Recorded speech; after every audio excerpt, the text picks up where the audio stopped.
10 बातें जो कृष्ण के जीवन को बनाती है महानतम। जीवन प्रबंधन के लिए सबसे श्रेष्ठ सूत्र। 4 वर्ष पहले जन्म से लेकर देहत्याग तक भगवान कृष्ण के जीवन की लगभग हर घटना में कोई सूत्र है।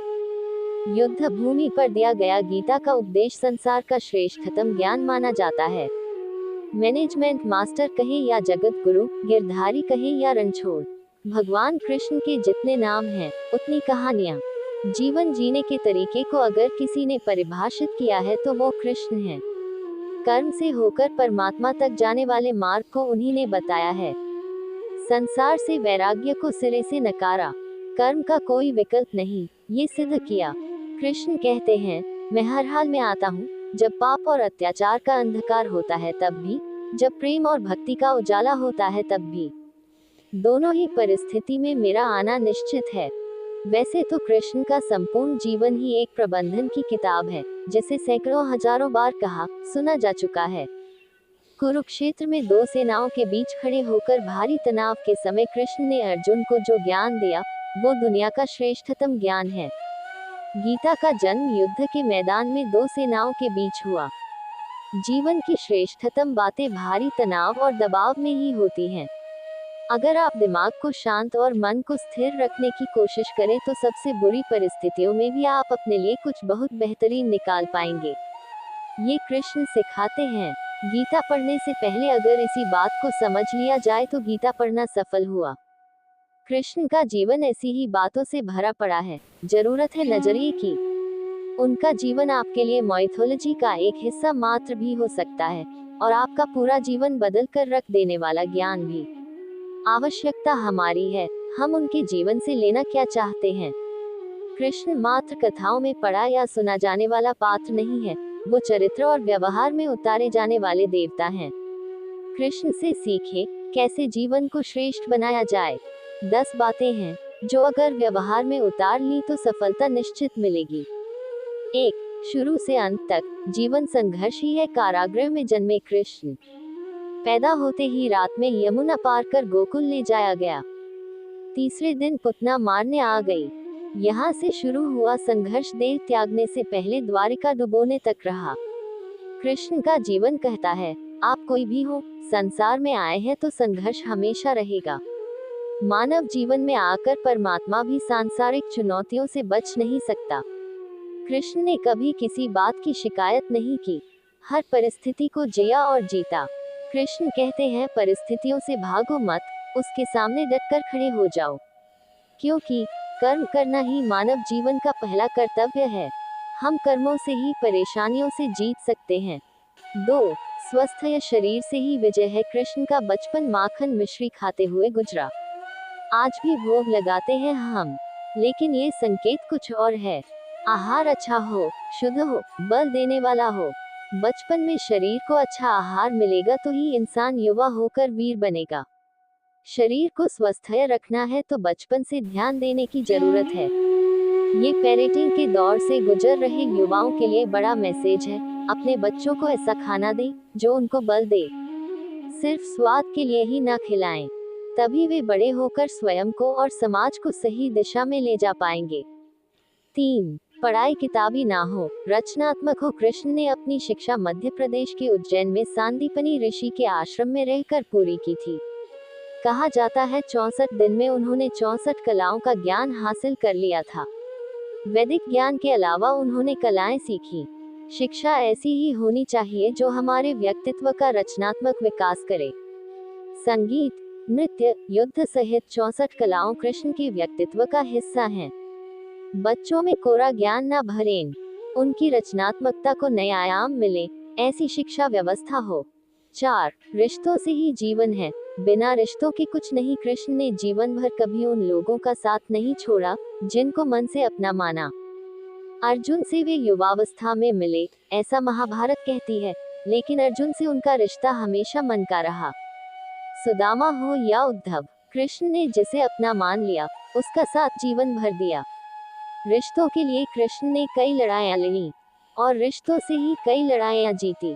उनका सीधा संदेश है, सांसारिक इंसान की सबसे बड़ी धरोहर रिश्ते ही हैं।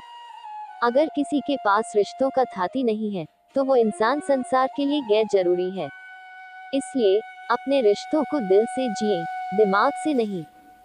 5. नारी का सम्मान समाज के लिए जरूरी। राक्षस नरकासुर का आतंक था। करीब 16,100 महिलाओं को उसने अपने महल में कैद किया था। महिलाओं से बलात्कार में उसे सुख मिलता था। कृष्ण ने उसे मारा, सभी महिलाओं को मुक्त कराया, लेकिन सामाजिक कुरीतियां तब भी थी। उन महिलाओं को अपनाने वाला कोई नहीं था। खुद उनके घर वालों ने उन्हें दूषित मानकर त्याग दिया। ऐसे में कृष्ण आगे आए, सभी 16,100 महिलाओं को अपनी पत्नी का दर्जा दिया। समाज में उन्हें सम्मान के साथ रहने के लिए स्थान दिलाया। कृष्ण ने हमेशा नारी को शक्ति बताया, उसके सम्मान के लिए तत्पर रहे। पूरी महाभारत नारी के सम्मान के लिए ही लड़ी गई। आप कृष्ण भक्त हैं तो अपने आसपास की महिलाओं का पूरा सम्मान करें। कृष्ण की कृपा पाने का ये सरलतम मार्ग है। 6. आपके मतभेद अगली पीढ़ी के लिए बाधा ना बने। कम ही लोग जानते हैं कि जिस दुर्योधन के खिलाफ कृष्ण ने आजीवन पांडवों का साथ दिया, उसकी मौत का कारण भी कृष्ण की कूटनीति बनी। वही दुर्योधन रिश्ते में कृष्ण का संगी भी था। कृष्ण के पुत्र सांब ने दुर्योधन की बेटी लक्ष्मणा का अपहरण करके उससे विवाह किया था। क्योंकि लक्ष्मणा सांब से विवाह करना चाहती थी, लेकिन दुर्योधन खिलाफ था। सांब को कौरवों ने बंदी भी बनाया था।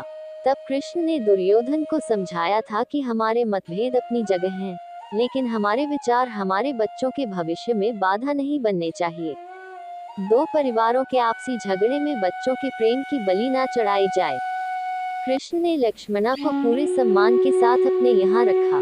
दुर्योधन से उनका मतभेद हमेशा रहा, लेकिन उन्होंने उसका प्रभाव कभी लक्ष्मणा और सांब की गृहस्थी पर नहीं पड़ने दिया। 7.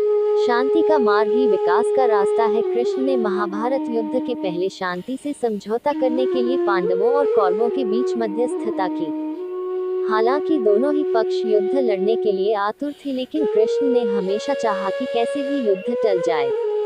झगड़ों से कभी समस्याओं का समाधान नहीं होता है।